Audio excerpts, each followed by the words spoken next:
So there's two things that we need to do in today's lecture. The first is to finish up our discussion of deontology, which was necessarily quite rushed. We're trying to do Kant in roughly a lecture, but I do want to get to the end of that discussion.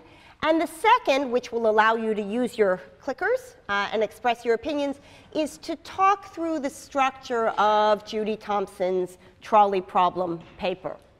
So you'll recall from last lecture that our goal in understanding the very brief selection from Kant's Groundwork to the Metaphysics of Morals that we read was to try to make sense of the three claims that he makes in the first chapter of that volume. And those claims, to which I've now added some underlining, are the following. The first is the claim that in order to have moral worth, an action needs to be done from duty. And the distinction that Kant is making there is the distinction between doing something in keeping with duty, that is, something that conforms to what morality demands of you, and doing something not merely in keeping with, but also from duty. And Kant's picture is that the moral worth of an action is determined not merely by it being in keeping with duty. That's a necessary but not a sufficient condition. What determines the moral worth of an action is that it be done in keeping with duty for the sake of being in keeping with duty. That is, it be done from duty.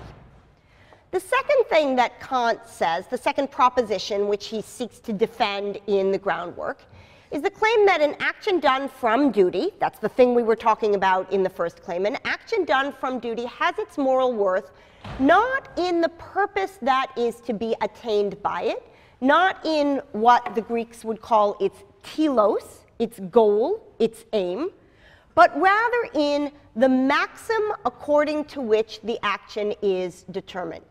That is, what determines the morality of the action on the Kantian picture is the description under which the action is performed. Now, a number of you came to office hours yesterday, and we had a rather lively discussion of how it is that one goes about determining what things count as maxims.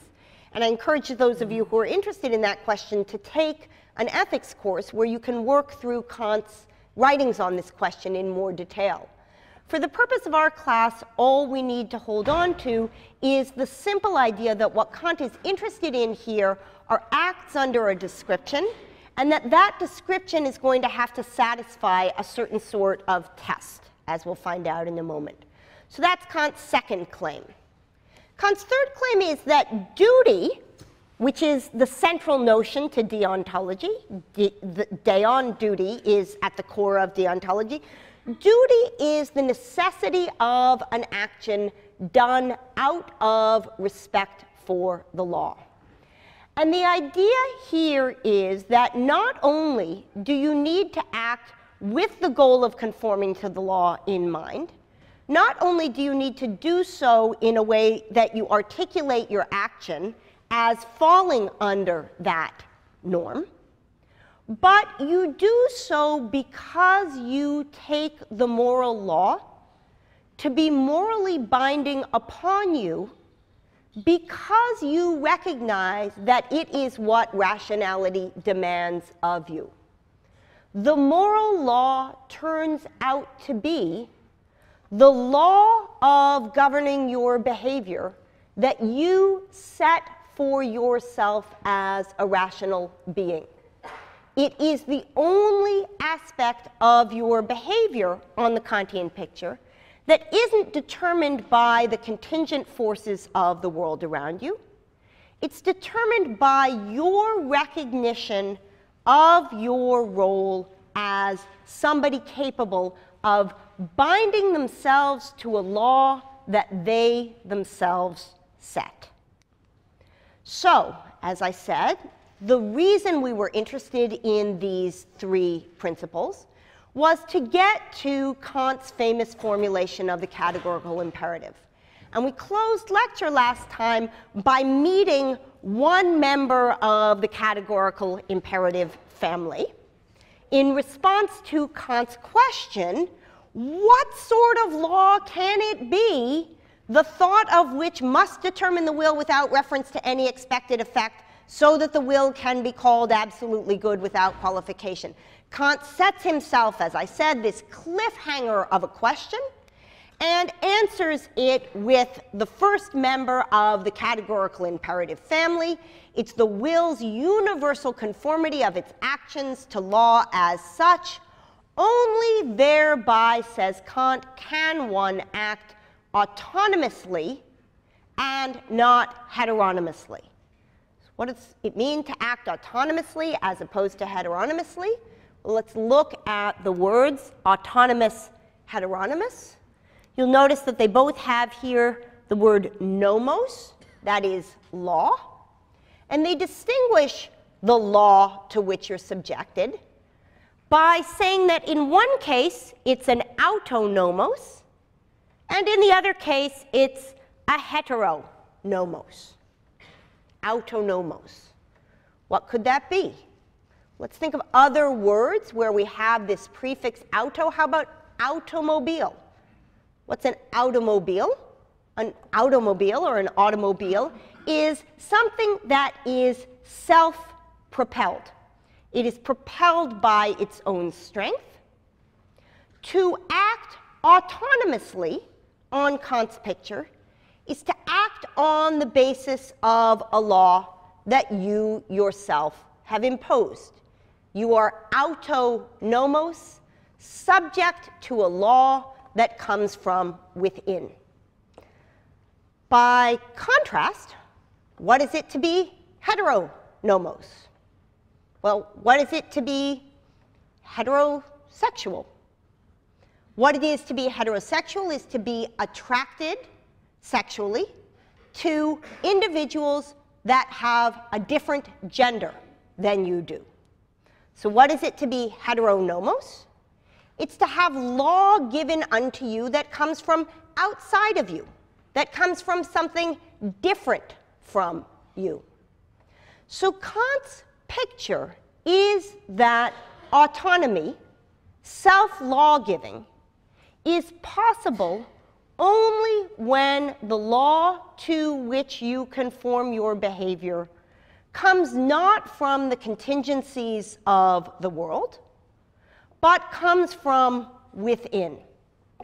In this way, Kant is concerned with the same sorts of questions that Epictetus and Boethius are. Both of them are profoundly concerned with how it is that human freedom is possible.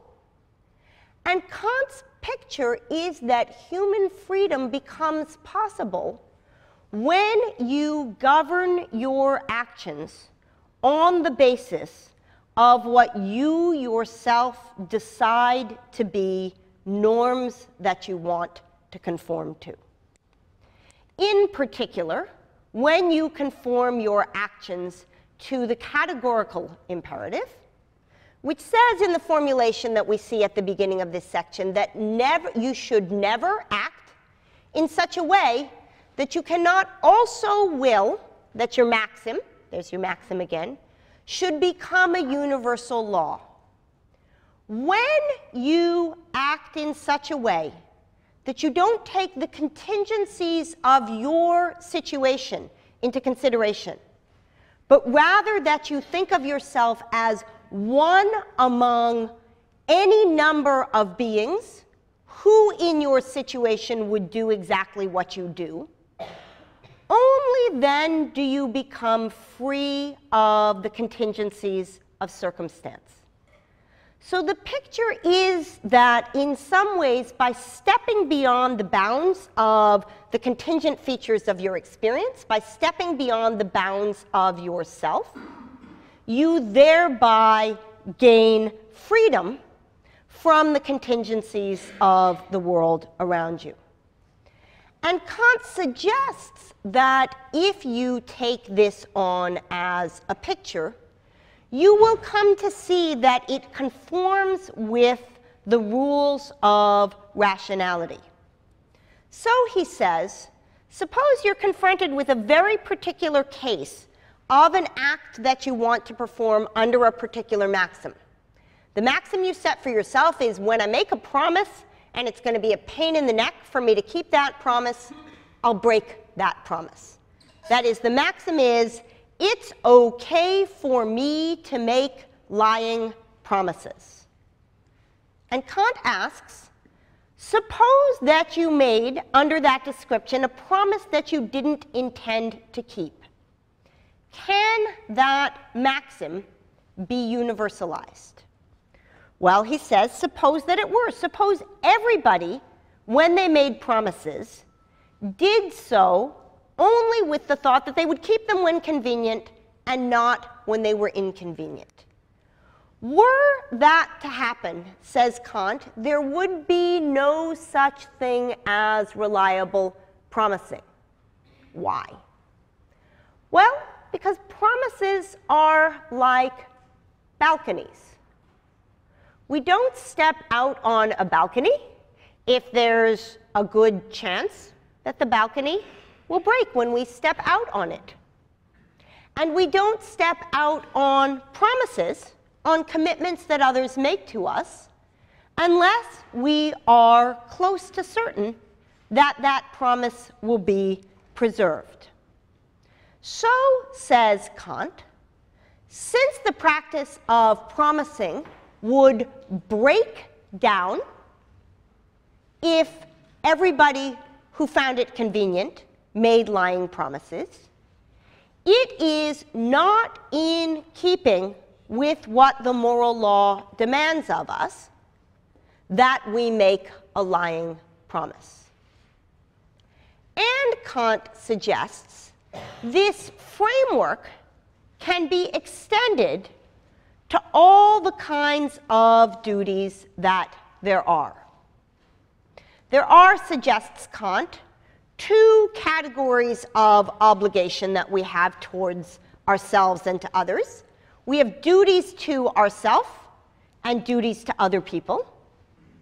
And in addition, says Kant, we have perfect duties, things that we need always to do, and imperfect duties, things that we need sometimes to do. In all four of these cases, says Kant, in the reading that we did, we can see that the categorical imperative gives us guidance as to whether an action under a maxim is permitted. The action under the maxim is going to be permitted if it can be universalized, and it's going to be prohibited if it can't. So if we ask the question, is it all right to make lying promises? And we say to ourselves, suppose everybody made lying promises. We discover that the act of lying promises is prohibited by the categorical imperative because it can't be universalized. Suppose we ask the question, is it okay to commit suicide when feeling frustrated with the world? And Kant says, suppose everybody did that. The practice, the convoluted argument, would break down because there would be nobody left to kill themselves. So goes the argument. Suppose we ask ourselves whether we have a duty to cultivate our talents. Kant says, suppose nobody cultivated their talents, the world in which we lived would be one in which nobody would want to live. And consequently, we have a moral obligation to do so. Finally, he asks, do we have an obligation to give money to those in need? And asks again, what would happen if it were a universal law that nobody gave money to those in need? And again, we discover a breakdown of an ordered world in which we want to survive. Now, there's room for questioning. In fact, there's room for questioning all four of these derivations, though it's generally accepted that the lying promise derivation is the most effective of them. But let's look instead at what Kant says about them if it were to turn out that these derivations worked. Kant says, these are some of the many actual duties whose derivation from the single principle above is clear. Is clear is a bit of a stretch, but we can see how that derivation would go. What does this tell us about morality? Kant says it tells us that when we take an act and try to determine whether it's moral, we need to check and see whether we're making an exception for ourselves. When we act, we need to be able to will that a maxim of our action become a universal law. When we transgress, says Kant, we don't will that our maxim should become a universal law, but rather that the opposite of this maxim should remain a law universally. So, suppose you like to sit in the last 2 rows of this classroom, even though you arrive not late to class. Can you will that this become a universal law? Or is this something that works for you only if others are willing to sit further in so that there's room for people on the stairs? Kant would say that the moral law demands of you that you move inward because your sitting in those last 2 rows, despite your not late arrival, depends on other people doing something different. Stealing depends on other people respecting the laws of property. Your not paying the toll on the subway depends on other people paying the toll so that there's enough money to keep up the subway. When you make an exception for yourself, says Kant, you violate the moral law. And we'll return to this at the opening of our discussion of political philosophy when we talk about prisoners' dilemmas.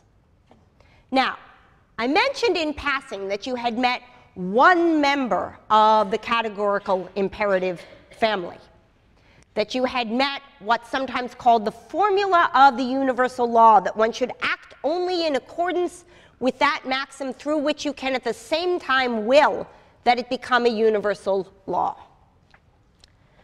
Kant puts the categorical imperative 4 different ways for a number of reasons, one of which, he says, is that in certain cases, it's easier to see how to apply the categorical imperative if we frame it in a slightly different way. And I want to introduce you to the other 3, largely because the second of these is going to play a central role in the second half of today's lecture. So Kant claims that it is equivalent to saying that you should act only in such a way that you can will your maxim to be universal, to say that you should act so as to treat humanity, whether in your own person or that of any other, in every case as an end and never merely as a means only. Do not use yourself as a means to an end, and do not use others in your interactions with them merely as means. Treat humanity and all others as ends in themselves. Equivalent to that, says Kant, is the formula of autonomy, which we've already talked about briefly. Act so that through your maxims you could be a legislator of universal laws. Act in such a way that you are a self-lawgiver with respect to rules that reason endorses. And finally, a rather complicated notion, sometimes called the kingdom of ends formulation. Act in accordance with the maxims of a member giving universal laws for a possible kingdom of ends, a harmonious society in which everybody exists according to the laws that you give.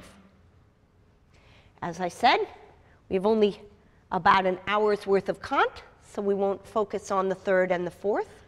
But I do want to call your attention to the formula of humanity, because, as I said, it's going to play a central role in Judy Thompson's ultimate diagnosis of what may be going on in our intuitions about trolley cases. So let me close the discussion of Kant by trying to connect it back to the mini unit of which it is a part. You'll recall that we began this section of the course on the 17th, that is last Thursday, with thinking about consequentialism as a moral theory. And the question that I want to ask is, what is there that is common to the two concrete moral theories that we've taken a look at the beginning of this unit?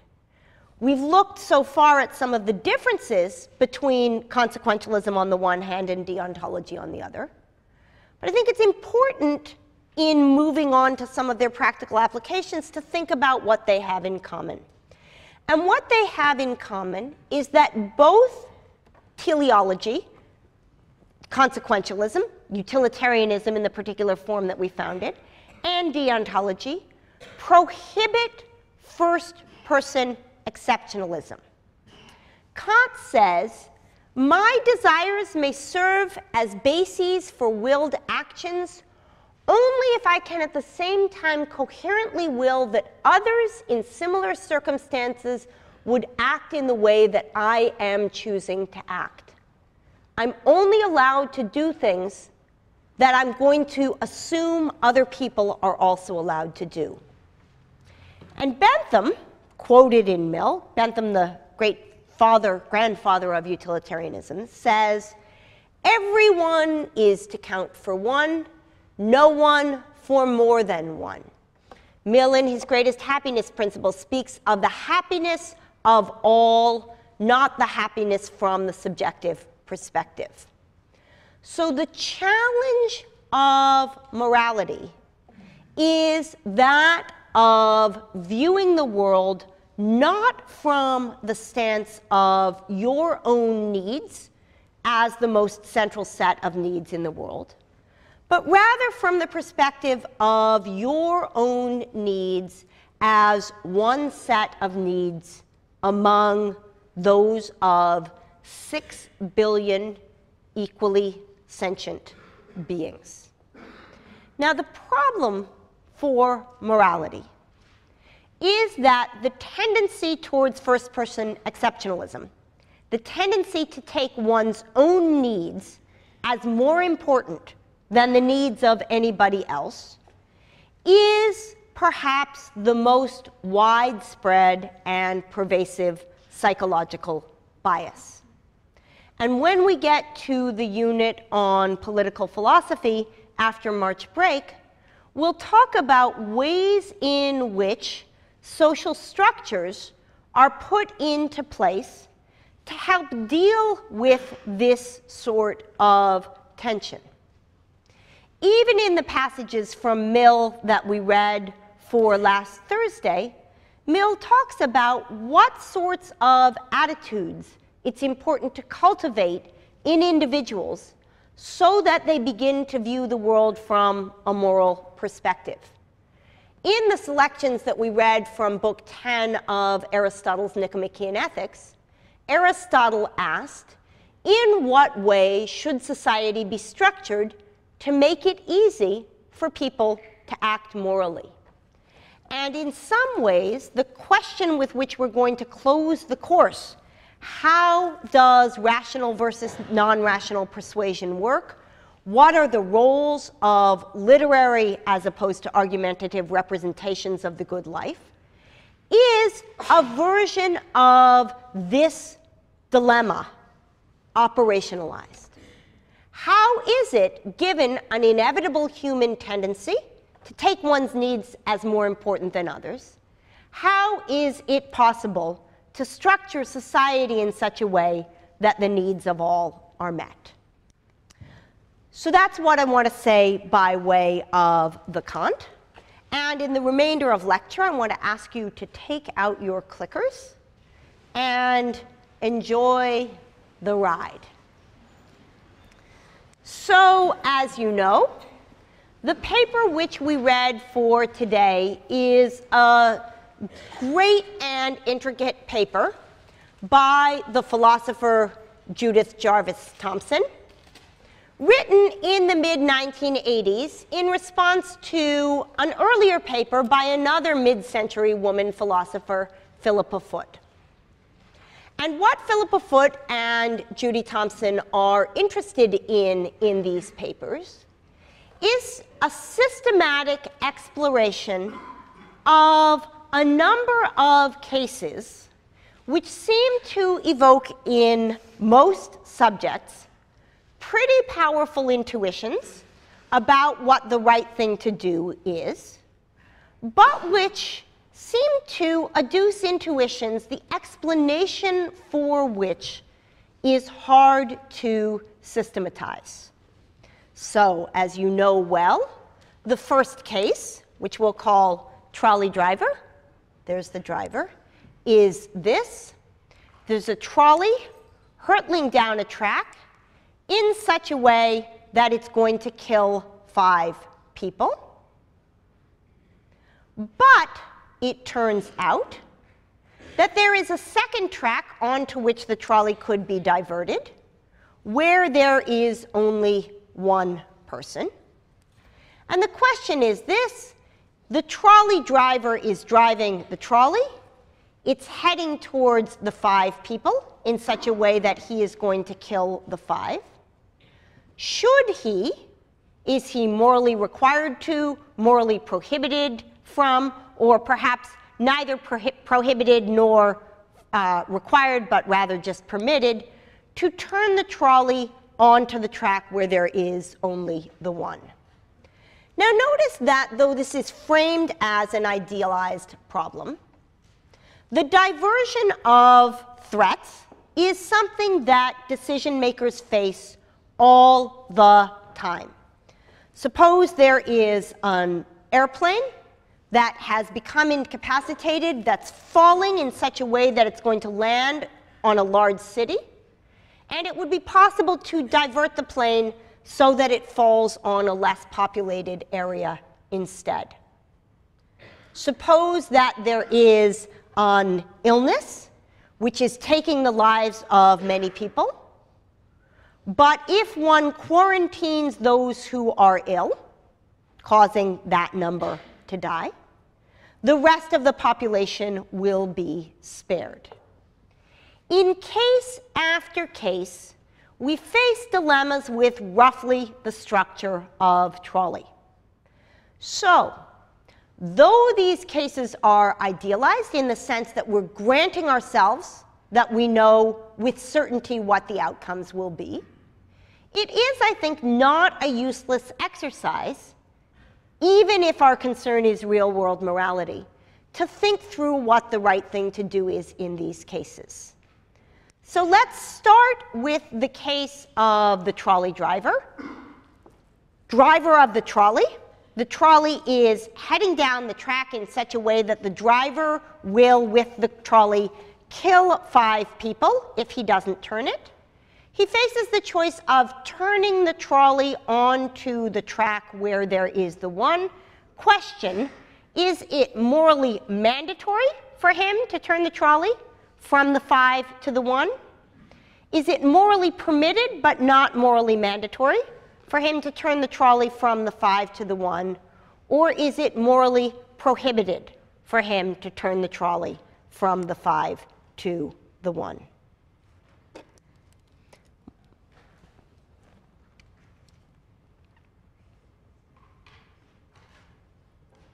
Okay, so let's see how the numbers come out. I'm going to write these down because we're going to need them for later. So 7% of you, very, very small number, think that it's morally prohibited for him to turn the trolley. The vast majority of you, close to 2/3, think that it's morally permitted but not morally mandatory for him to turn the trolley. And about 30% of you, roughly 1/3, think that he is morally required to make that turn. Case number 2, transplant. You're running a hospital. 5 people show up at the hospital. All of them destined to die because one needs a lung and one needs a heart and one needs a kidney and one needs a liver and one needs a brain. So they're all going to die, and you're the doctor, and into the emergency room walks a perfectly healthy young man who has a heart and a lung and a liver and a kidney and a really good active brain. And if you were to chop up that man and give his parts to the 5 suffering individuals, you could save the 5 at the cost of the 1. Question for the doctor: is it A, morally mandatory to chop up the healthy man to save the 5? B, morally permitted but not morally mandatory to chop up the healthy man? Or C, morally prohibited to chop up the healthy man? So let's see how the numbers come out. All right. So 6, 9, 85. 85% of you think it is morally prohibited to cut up the 1 to save the 5. 9% of you think it is morally permitted but not morally mandatory. And 6% of you, off to med school, think that it is morally mandatory to chop up the healthy man. So what's going on here? So Philippa Foot, who was the person who initially presented this juxtaposition, has a hypothesis. And her hypothesis is this: that in the trolley driver case, the choice that the driver faces is between killing 1 and killing 5. Whereas in the transplant case, the choice that the doctor faces is between killing 1 and letting 5 die. And if we were to graph these on what I'll call the bad-o-meter, which tells us how bad things are, we would discover that letting 5 die is bad, but killing 1 is worse, and killing 5 is even worse. And so this seems to give us the answer that since killing 5 is worse than killing 1, then in the trolley driver case, it's okay for him to turn the trolley. But since killing 1 is worse than letting 5 die, that in the doctor case, it's not okay to chop up the 1 man. Because in the doctor case, you have to kill 1 to save 5, whereas in the trolley case, the driver has to kill 1 in order not to kill 5. And that seems to accord pretty well with your intuitions. 93% of you think it's permitted in the trolley case to turn the trolley, whereas only 14% of you think it's permitted in the doctor case to kill the 1. So it looks like this bad-o-meter is pretty well capturing the intuitions of those of you in this classroom. And in fact, empirical studies that have been done on thousands and thousands of people throughout the world suggest that your intuitions are pretty much in line with the intuitions of most.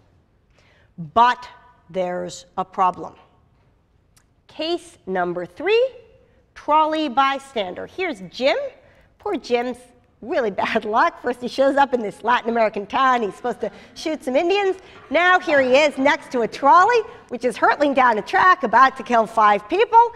But here there is in the middle of the track a switch that if Jim turns will cause the trolley to kill the 1. Question: for Jim, the bystander, is it morally mandatory for him to turn the trolley so that instead of the trolley hitting the 5, it hits the 1? Is it morally permitted but not morally mandatory for him to turn the trolley? That's answer 2. Or is it morally prohibited for him to turn the trolley?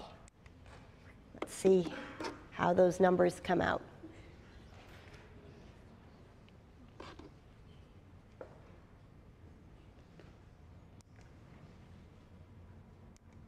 Okay, and here are your numbers, 15, 70, 15. These are very, very similar to the distribution of answers that you gave in the driver case. In the driver case, 63% of you thought it was morally permitted, whereas here 70% of you think it's morally permitted. In the driver case, 30% of you thought it was morally mandatory. Here, slightly fewer of you think it's morally mandatory, 15%. And in the driver case, 7% of you thought it was prohibited. Here, 15% of you think it's morally prohibited. So there's a little change, but not a lot of change. Here's the problem. Remember that in Foote's analysis of the case, we knew that letting 5 die was a little bit bad, that killing 1 was worse, and that killing 5 was worse than that. Trolley driver faced the choice of killing 1 versus killing 5. In transplant, you face the choice of killing 1 versus letting 5 die. But what's going on in the bystander case?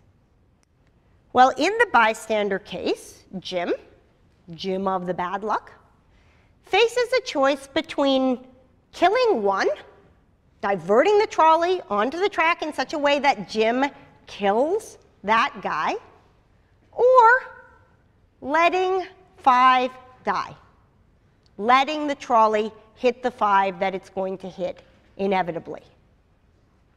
But in contrast to the doctor case, where 85% of you thought it was prohibited to kill the 1 in order to save the 5 who would otherwise die, in this case, 85% of you think it's at least permitted to kill the 1 in order to let the 5 die. Let me do that again for you. 85% of you, watch the bad-o-meter, think that it goes the other way. Now, what's going on? We thought we had a solution to the problem. The solution to the problem that differentiated transplant from trolley driver was the distinction between killing and letting die. And all of a sudden, there's a whole bunch of you who seem to be saying about bystander that letting 5 die is worse than killing 1. You must think that, or you wouldn't think that it's morally at least permitted for him to turn the trolley.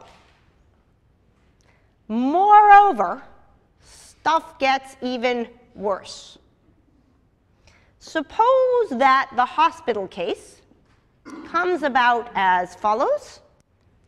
5 healthy individuals show up at the hospital, and a doctor, either because he's tired or because he wants to get the insurance benefits, of which he is a beneficiary if there are a lot of sick patients in his hospital, poisons the 5 who show up in such a way that one of them needs a liver, one of them needs a kidney, one of them needs lungs, one of them needs a heart, and one of them needs a brain.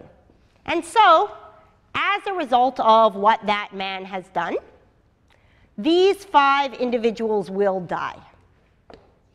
And it's a few hours later, and he thinks, oh, I forgot about the categorical imperative. Shoot. What am I going to do? And up shows a healthy individual, and he thinks, oh, God, I've got a solution. Here, I can chop him up, heart, lung, kidneys, liver, brain, and I can save the 5. Okay. Question for the doctor who has poisoned the 5 individuals who earlier showed up at the hospital, who now faces the option of saving their lives by killing the 1. Is it A, morally mandatory to chop up the healthy man? B, morally permitted but not morally mandatory to chop up the healthy man? Or C, morally prohibited to chop up the healthy man? And let's see how the numbers come out.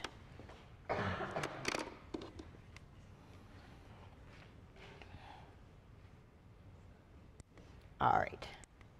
So 82, 11, 7. So your numbers here are almost identical to what they were in the original doctor case.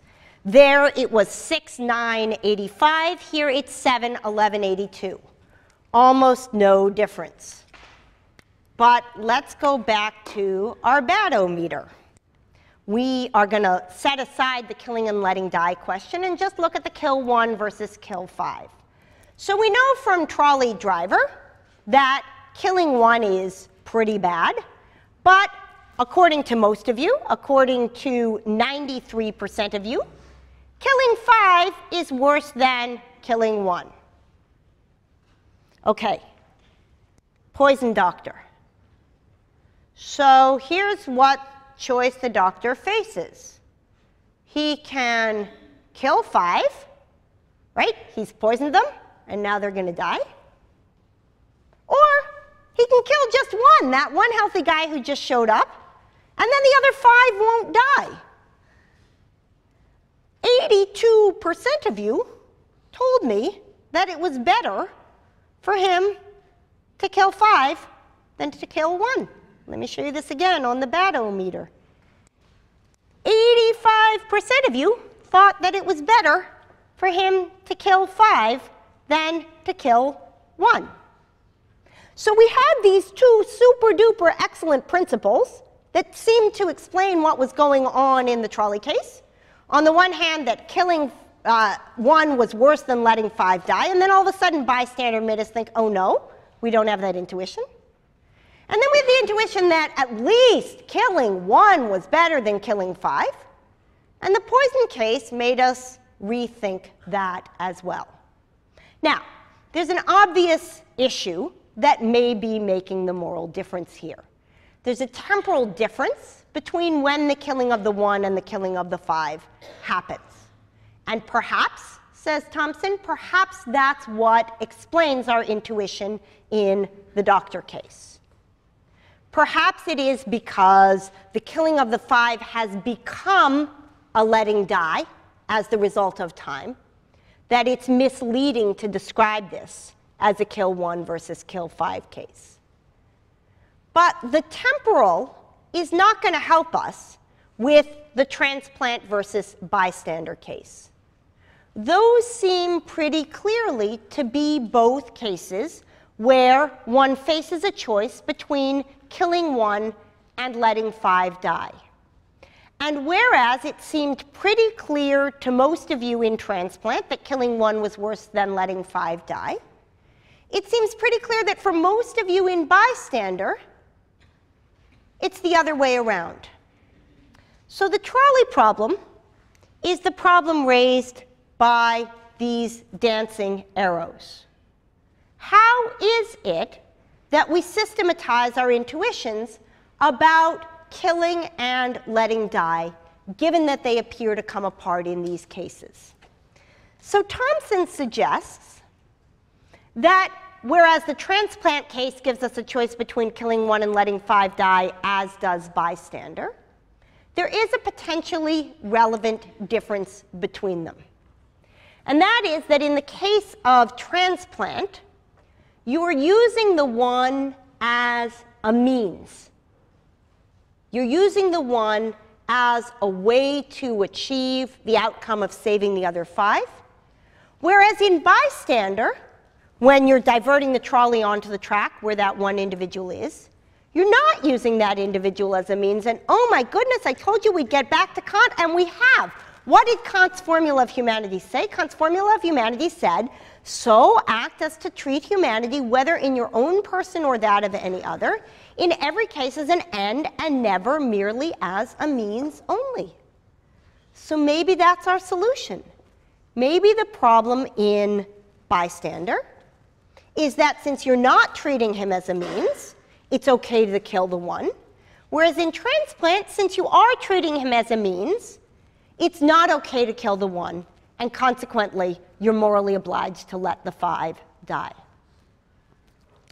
Well, says Thompson, that can't be quite right. Suppose that you're Jim, you're standing next to the trolley, trolley's on its usual path to kill the 5, but here, instead of the straight track on which the 1 sits, there's a looped track, and the 1 is in the middle of the track, in such a way that if you divert the trolley, it will hit him, thereby saving the 5. Question, in the case that Thompson calls loop, is it a morally mandatory to turn the trolley. That's 1. B, morally permitted but not morally mandatory. Or C, morally prohibited. So remember, trolley's heading down the track towards the 5. You're Jim. The trolley's going to hit the 5. Or you can divert the trolley onto the track with the 1. And because the 1 is there, you will cause the trolley to stop. Okay, so let's see how the numbers come out on this.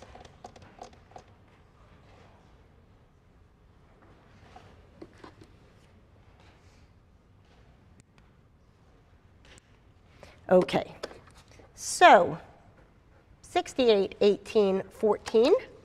Not a lot of difference. You've answered bystander in loop in almost the same way that you answered all our other trolley cases.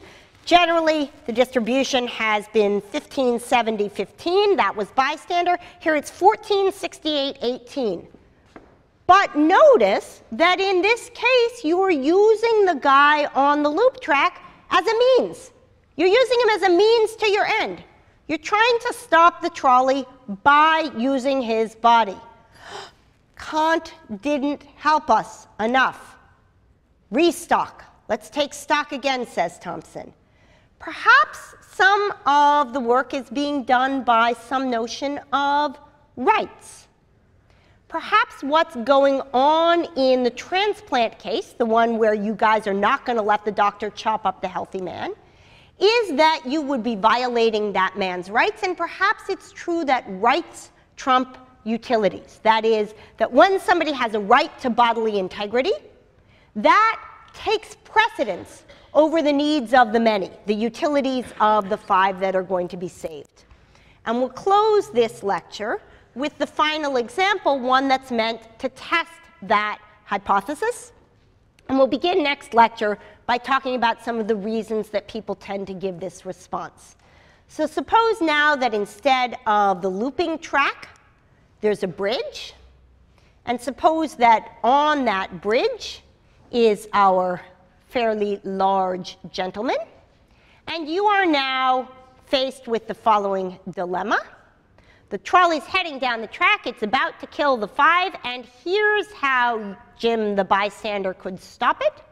He could push the fat man off the bridge and thereby cause the trolley to be stopped in its tracks by his weight. Question, for the bystander in fat man, is it morally mandatory to push the fat man, morally permitted but not morally mandatory, or morally prohibited to push the fat man? And let's take responses, and I'll leave you with those numbers and a remark about them as our close. So let's see whether we get any shift in the fat man case. My goodness, that looks awfully different. What is going on? So remember, our classic distribution is that we have roughly 70% here and no more than 10% in the prohibited. All of a sudden, 78% of you think it's prohibited. What's going on? Cliffhanger. We'll talk about it on Tuesday.